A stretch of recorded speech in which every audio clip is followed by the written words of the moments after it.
மெய்யாகவே சதுரகம் கோடி கால மக்களிடத்திலும் உள்ள சர்வ மூலமந்திர நிரூபிக்க மகான் வீராகிய குமார் சாலை ஆண்டவர்களையும் முத்திப்பாலி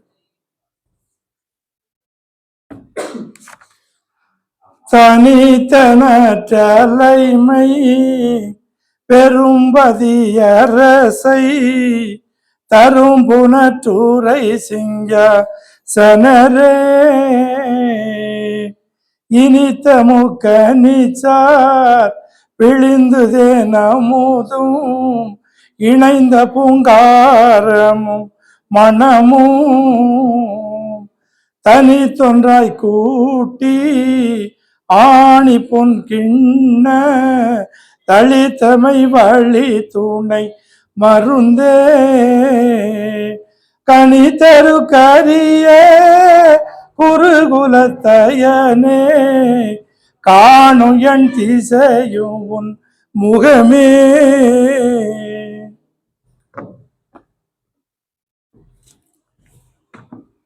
தெய்வ திருவாக்கியம் யமபடர் அடிபடு கோடாயுதக்கோர்.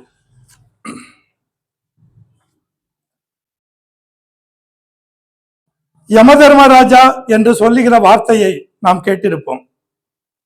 கோர கொடூர முகமாக உள்ள யமராஜாவை சார்ந்த சைதன்ய முக தர்மராஜாவாக ஆக்கி கொண்டு அந்த முகத்தில் விழிக்கும்படியாக ஆக்கி வைப்பதே எம்முடைய செயல். இன்று 67 சாதிகளுக்கும் இப்படி ஆக்கி வைத்திருக்கிறது. நமக்கு உறக்கம் வருகிறது, பயம் உண்டாகிறது, சந்தோஷம் பொங்குகிறது. இவையெல்லாம் நமக்குள்ளே இருந்துதான் உண்டாகின்றன. விழிப்பு, மயக்கம், தைரியம், கோபம், சாந்தம், இரக்கம் நமக்குள் எந்த எந்த எல்லைகளில் இருந்து உண்டாகின்றன? மனிதர்கள் அவசியம் தெரிந்து கொள்ள வேண்டியவை இவை. படித்து முடித்தேன், பட்டம் வாங்கினேன் என்கிறார்களே, அவர்களை இவை தமக்குள் எங்கெங்கே என்றால் பதில் சொல்ல தெரியுமா? தெரியாது. தெரியாத இது கல்வியா? இவர்கள் கற்றவர்களா? இல்லை இல்லை. தன் வீட்டிற்குள் உள்ள பொருளை காலமெல்லாம் தான் தெரிந்து கொள்ளாமலும் தேடாமலும் இருந்துவிட்டு கடைசியில் களவு போக கொடுத்தவனை போலே இவனது வயசும் போய் சாவும் வந்து விடுகிறது. தனக்குள் சாவு பாதை எங்கே, சாயுச்ச பாதை எங்கே, அவை தங்கும் தளம் எது எது என்று இப்போதே காண வேண்டாமா? இவையெல்லாம் அறியத்தானே சர்வேஸ்வரன் இந்த அருமையான தோலத்தையும் அறிவையும் தந்தது. இது வேத தீர்ப்பு. பிரம்மவித்தை என்பது பிரம்மாண்டமான கோடி சூரிய பிரகாச தோற்றத்துடனே வாரி வீசுகிறது அல்லவா? அதை தன்னுள் பெறுவதற்கு லாயக்குடையவனாக இருப்பதனால்தான் மனிதன் உயர்ந்தவன், மேலானவன் என்பது. இவனை காண உயர்ந்தது வேறு எதுவும் இல்லை. இந்த 7 சாலுக்குள் இவனை படைத்தது அந்த பிரம்ம பிரகாசத்தை இவனுக்குள் லபிக்க வைக்கிறதற்காகத்தான். ஆனால் எத்தனை காலமானாலும் இது தன் முயற்சியாலே அடைய முடியாது. இதற்கு ஒரு சத்திய நித்திய ஆசானவர்கள் துணை வேண்டும். அவர்கள் ஒருவரை தவிர பல கோடி ஆசான்கள் இருந்தாலும் இந்த பிரயோஜனம் அவர்களால் இல்லை. பாடு எல்லாம் வியர்த்தமாகி அழிவிலே இழுத்து விடுகிற குருவரர்கள்தான் எக்கச்சக்கமாக இருக்கிறார்கள். இந்த நித்திய இச்சையுடைய அநேகம் பேர்களையும் அவர்கள் கெடுத்தே விட்டார்கள். இந்த பிரம்மவித்தை தனக்கு தெரியாதிருந்தும் தெரிந்த பெரியோர்களைப் போல மக்களிடையே வேடம் பூண்டு அடுத்து இருந்து கெடுத்தே விட்டார்கள். பிரம்மவித்தை படிப்பை கொண்டு நடப்பதா? இது ஏட்டில் எளிதியதை கொண்டு செய்வதாக இல்லை. அறியாதவர்களின் பொய் நூல்களை படிப்பதனால் உண்மையான குருபிரானை சந்திக்க முடியாது.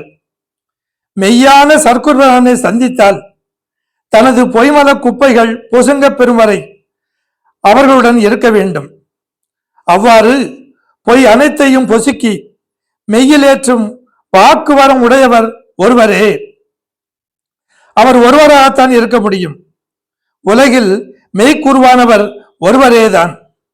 இந்த நித்திய செயலை பெறுவது இவனுடைய பாட்டிலே இல்லை. இவன் முயற்சியால் ஆகிறது என்றால் அது மலைக்கும் மடுவுக்கும் உள்ள வித்தியாசம் போலே ஆகும். இவ்வளவு வித்தியாசம் இருக்கிறது என்று அறியாமல் உலக மக்கள் பொய்க்குருமார்களை நிசமெனவே நம்பி வீணாக போகிறார்கள். இவையெல்லாம் ஒரு மெய்ஞான சபைக்குள் நுழைந்ததும் தெரிய வரும். எம்முடைய வார்த்தை செயலுடையது, அவர்களுடைய வார்த்தை செயலுக்கே வராதவை. எம்முடைய வார்த்தை ஆணாக்குகிறது, அவர்களுடைய வார்த்தை வீணாக்குகிறது. இந்த வித்தியாசம் தெரியாமையால் உலக மக்களை வெறும் வேடதாரிகள் பெருங்கூட்டமாக கூடி கெடுத்தே விட்டார்கள்.